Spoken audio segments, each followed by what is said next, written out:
It's time, folks. It's time to shut it down, turn the tables, and lock her up. That's what I said. I actually said it. Lock her up. Good morning and welcome to AM Joy. That little rallying call that we heard all throughout last year's election merited a remix this morning because it has somehow made a comeback. Likely because this week, the drip, drip, drip of reports about possible collusion between the Trump campaign and Russian efforts to hack the election came to a head with the news that Special Counsel Robert Mueller will issue the first indictment of his Russia investigation on Monday. That may well explain the signs of nervousness that we've been seeing both from the Trump administration and from some of Trump's supporters in the media, namely their aggressive attempts to shift the narrative from the real Russiagate to a fake scandal about Russians buying a Canadian uranium company in 2010. And the specious claim that Hillary Clinton personally approved the deal when she was Secretary of State in exchange for a big donation to the Clinton Foundation. Now, it's a conspiracy theory straight out of the book Clinton Cash, written in 2015 by a Breitbart alumnus named Peter Schweitzer and commissioned by none other than Breitbart and Trump strategist Steve Bannon through something called the Government Accountability Institute, ostensibly a foundation based in Florida funded by none other than Robert Mercer. It's not real news or a scandal at all, but Bannon and Schweitzer succeeded in getting major mainstream outlets, including the New York Times, to pick up content from Clinton Cash during the campaign, including about the supposed Uranium One scandal. Now we're seeing the Uranium One hoax from the book resurface in White House press briefings and in conservative media this week, in what sure does look like a coordinated effort to rebrand the phrases Russia scandal and collusion away from Donald Trump and onto Republicans' favorite target, Hillary Clinton. Because every time a Trump insider or associate is asked about the Mueller investigation, we hear this. The only evidence that we've seen thus far on collusion is with the Clintons or the DNC. The Uranium One deal really smells. This is equivalent to what the Rosenbergs did, and those people got the chair. Think about it. Giving away nuclear capability to our enemies. Who in the Democratic National Committee or the Clinton campaign paid these people, paid them through false names? Where did this money go? What we should be focusing on are the continued lies of the Clinton administration. Now, a reminder, Hillary Clinton is not the president. That was decided nearly a full year ago. Just making sure you know, the more you know. Joining me now, senior writer at Share Blue, Eric Boehlert, Washington Post opinion columnist Catherine Rampell, former spokeswoman of the California Republican Party, Jen Kearns, and senior reporter at Mother Jones, Andy Kroll. Thank you all for being here. And Jen, I will start with you. Thank you for being here. Sure. This does certainly seem to be coordinated. We're talking points issued by the Republican National Committee this week to Trump surrogates to, when asked about Russia collusion, shift the story to Uranium One. Not in those words. You know, the RNC does put out its research pieces. I think the RNC research shop is quite good. A lot of the information sourced in there is independently verified. It includes sourcing from left-wing media publications, Washington Post, others that aren't Fox News. Look, I think it's important that the media is covering this issue, not just the Fusion GPS story, but the Uranium One story. Why do you say that? Well, look, I think there are some new developments this week that make it worthy of coverage. The fact that Hillary Clinton and the DNC funded the Fusion GPS Trump dossier, I think, is quite relevant. As did a Republican conservative-leaning media outlet that actually began the contract. That is true. So why does that matter? Because here's the thing about the Steele dossier. Let's do that one first. Yep. The information in it, some of it is actually checked out. And so if, in fact, that document contains relevant and valid information showing that the Trump campaign colluded with Russia or worked with Russian operatives in order to distort the results of the 2016 election, who cares whether the Oppo research for it was paid by both a Republican and a Democrat? Well, look, I put the onus on the Washington Free Beacon as well. Just because a conservative outlet paid for it doesn't make it okay, and it also doesn't let Democrats off the hook. Off the hook for what? None of the information in the Trump dossier has checked out and been independently verified. CBS News, who is no conservative publication, has checked it out. They found several things that were actually outright false. Michael Cohen, Trump's own own attorney had to produce dozens of documents to show that he himself was not where the Trump dossier said he was. Okay, you're talking about the one thing in the dossier, and I'm not going to get derailed into a whole debate about the dossier, because this is actually what I suspect that those RNC talking points suggested that you do, is that when you get on a show like this and we want to talk about Russiagate, about these indictments, that you should bring up Fusion GPS and you should bring up Uranium One. Is that something you were told to do? No, absolutely or not. that was suggested that you should do? No, absolutely not. Look, I'm on various mailing lists of the RNC. You might be on those lists as well. There is information talking about it. So let's talk about the thing that I think is the most relevant. There is a pending set of indictments that could come down. There could be arrest as well as early as tomorrow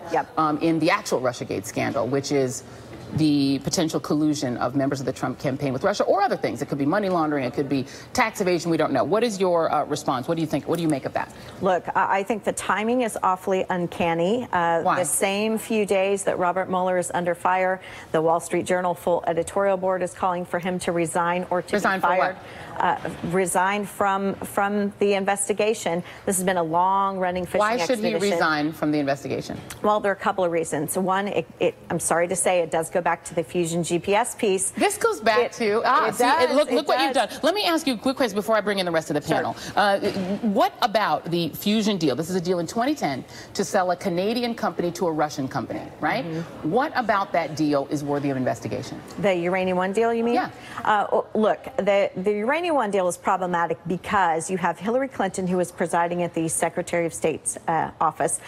We have evidence to show, and this came out in the last week or two, that there was a Russian spy who was getting close to Hillary Clinton. This was reported in the mainstreams. You have Bill Clinton, who is accepting $500,000. We're not going to get derailed, but I want to ask you a couple fact-based questions. Sure. Who got the money when the Canadian company was sold to the Russian company, Uranium One?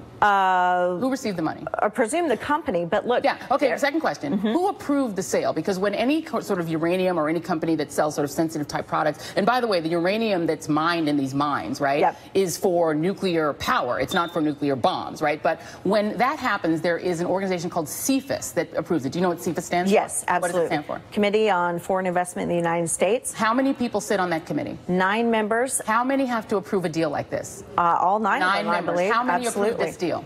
9 of them. Did Hillary Clinton sit personally on that deal? No, but she did pushed not. for it. She did you know not. What? No, hold on. Here. Who is the person who donated to Hillary Clinton, who is related to and had an investment in Uranium One? What is that person's name? Do you remember their name?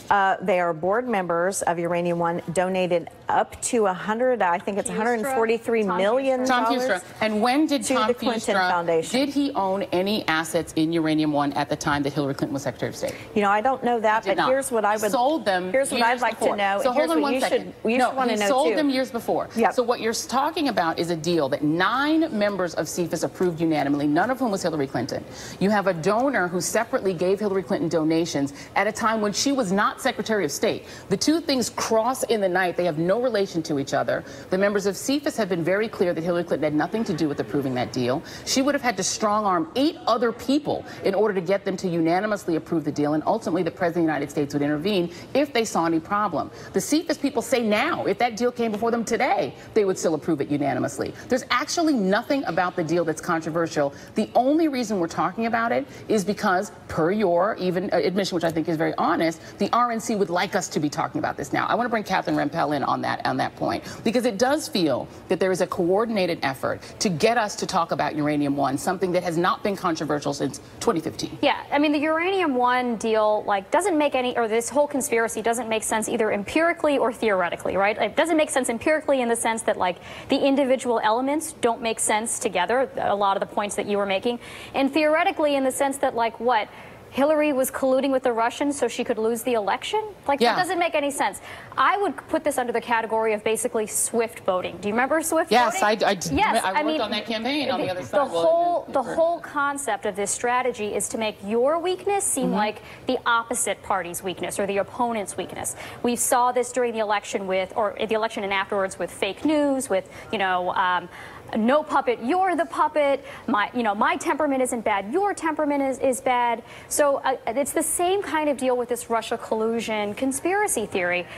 Trump is being accused of colluding with the Russians. So therefore, let's turn the tables and say, no, actually, Hillary, who's not even running for anything. She's a private and citizen. let me ask you about that, because are you uncomfortable with the idea that in answer to something very serious, which is potential collusion of an American presidential campaign with a foreign power, what your side is doing is attempting to drag a private citizen into essentially show trials in Congress over something that is easily looked up as debunked on Twitter? You can just look it up right now. You could look it up on social. You could look it up on Snopes right now that it has been debunked years ago. Well, Joy, I think what's interesting is it's actually the opposite of what Catherine just said. It's been the Democrats saying that there was Russian collusion in this campaign. There is an investigation and what we right look now by a special prosecutor and multiple congressional committees on the question of whether there was Russian collusion. Was there a meeting between a lawyer, Ms. Veselnitskaya, and members of the Trump campaign in Trump Tower in which they were promised dirt on Hillary Clinton? Did that happen?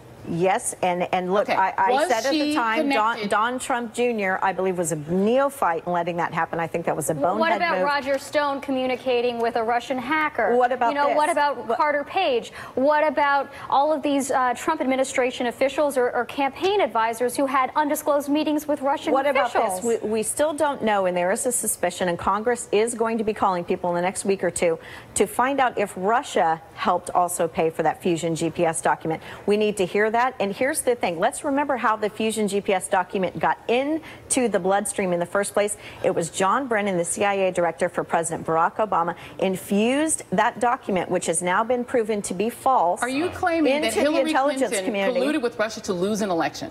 That doesn't make any Not to sense. lose. I don't think Hillary Clinton ever thought she was going to lose the election until election night. I'm going to let Eric Bowler in here. Yeah, Sorry, so this is classic Putin, right? This is whataboutism. This is straight out of the Kremlin, as you were kind of saying, deflect. But it's a very specific kind of deflection. You take what is being accused of you and you turn it around. So you say, yes, we might have colluded with a foreign government to overthrow this election, but what about Hillary Clinton? Look, we've seen this right-wing media, GOP, hand in hand before, over 10 years. It's usually to create an investigation for a sitting president, Barack Obama. It's usually to create an investigation for a Democratic nominee. But again, as you say, to create overnight, literally overnight, within 48 hours, this witch hunt, to drag someone from Chappaqua, private citizen, and literally a witch hunt. We have people on Fox News calling for her imprisonment and for her execution. How anyone in the Republican Party can be comfortable with that is beyond me. And of all people, Sebastian Gorka. Yeah, and a quick point. This, the three most important House committees don't overnight decide to launch an investigation without this coming straight from Paul Ryan's office, and the assumption is straight from the White House. Yeah. And now we have the Mueller indictment. Well, It's all very transparent, and it's all Yep. the face of authoritarianism, and it's the face of fascism in America. Congressman Adam Schiff was on earlier today, and he talked about the fact that the U.S. impanels committees to go and talk to emerging governments in emerging countries. And one of the things that we talk about in building a democracy is that you do not go and prosecute your political opponent who lost an election to you. Right. This is not something we typically do in a democracy. Do you have any discomfort with the idea that your party, that the Republicans now want to go and try to drag Donald Trump's political opponent from the last election before essentially show trials in Congress? I actually think Donald Trump has shown a great deal of restraint, considering there was the chant of lock her up on the campaign trail. Which he led. And he has let this investigation go He through is the tweeting course. this morning that Here's Hillary what I Clinton think is should be dangerous. prosecuted. I think that a false political hit piece, and we now know it was a political hit piece, got infused into the U.S. intelligence community. I have concerns that James Comey got snookered on this, thought it was actual intelligence. I have concerns about Robert Mueller not knowing the difference between a political hit piece and talking points very well and an that RNC wants intelligence you to do. And it is classic whataboutism. The idea is that you're attempting to sort of muddy the waters and claim that everyone who is investigating Donald Trump is a criminal. That is what is done in authoritarian countries, not in the United States. No, I think Donald Trump, look, he has not fired Mueller. I think he realized let's hold on just 1 second, because the second beat of this, we're in trouble. We're in trouble. So the second beat of this, of course, is that Fox News has been really leading this charge in trying to sort of create this atmosphere of criminality around the people investigating Donald Trump, around Comey, around Robert Mueller, around Hillary Clinton, who is a private citizen. But Andy Kroll, I want to bring you in here too, because this is for now confined confined to Fox News, to cable, sort of the cable news wars, but it soon could be spreading to people's local broadcast networks. There is something called Sinclair Broadcasting. We talk about it a fair amount on this show. Can you talk a little bit about sort of what the new developments are in terms of this attempt to spread Sinclair from being just what it is now to also being a Tribune station as well? Right. Well, what you showed earlier, this, amazing graphic of all these different screens of Sean Hannity pushing this, bogus Uranium One story. And obviously, that's Fox News. You turn the channel to Fox News, you know what you're going to get 24 hours a day. With Sinclair Broadcast Group, you have a different creature in a sense, which is this is a company that controls local television stations, owns and operates them around the country, nearly 200 stations in most states here in the United States.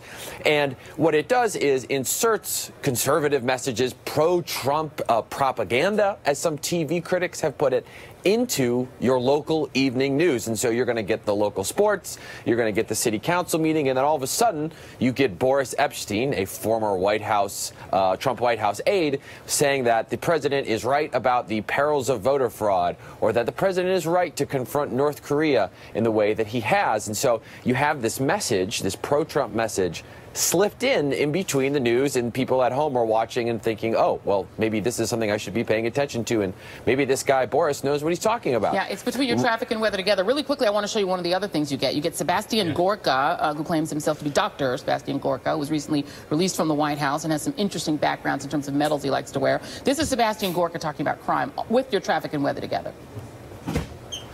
Our big issue is black African gun crime against black Africans. It is a tragedy. Go to Chicago, go to the cities run by Democrats for 40 years. Black young men are murdering each other by the bushel. So that he had to be explained by the local news anchors there that black African is not the way that you describe African Americans, but that's on local news. Andy Kroll, you have a piece out in Mother Jones saying that the FCC could soon have a decision that would essentially allow this merger between Sinclair and Tribune to take place. How big would that make Sinclair? Well, right now it reaches about 40% of all TV-watching households. This Tribune deal would give it 42 more stations, including in the 3 biggest media markets in America, New York, LA, and Chicago. If this deal goes through, this $4 billion deal, and by all indications the Trump FCC is going to sign off on it, Sinclair's reach grows to 72%, almost 3/4 of all households in America. That means a lot more Sebastian Gorka, a lot more Boris Epshteyn, and, as we're seeing this week, coverage of this Uranium One deal by some of Sinclair's digital correspondents as well. Yeah, and perhaps Bill O'Reilly, too, Catherine, because Bill O'Reilly is said to be in talks to maybe go to Sinclair Park. Yeah, it's unclear what's happening with that. I mean, given the revelations about the $32 million settlement. I think the issue here is, look, maybe it's fair to say that antitrust rules written decades ago could be updated. I don't know. The question here is, why are these rules being retooled apparently for this particular merger? Given that you may recall that Jared Kushner actually publicly said that he had a deal with Sinclair last year for favorable coverage, right?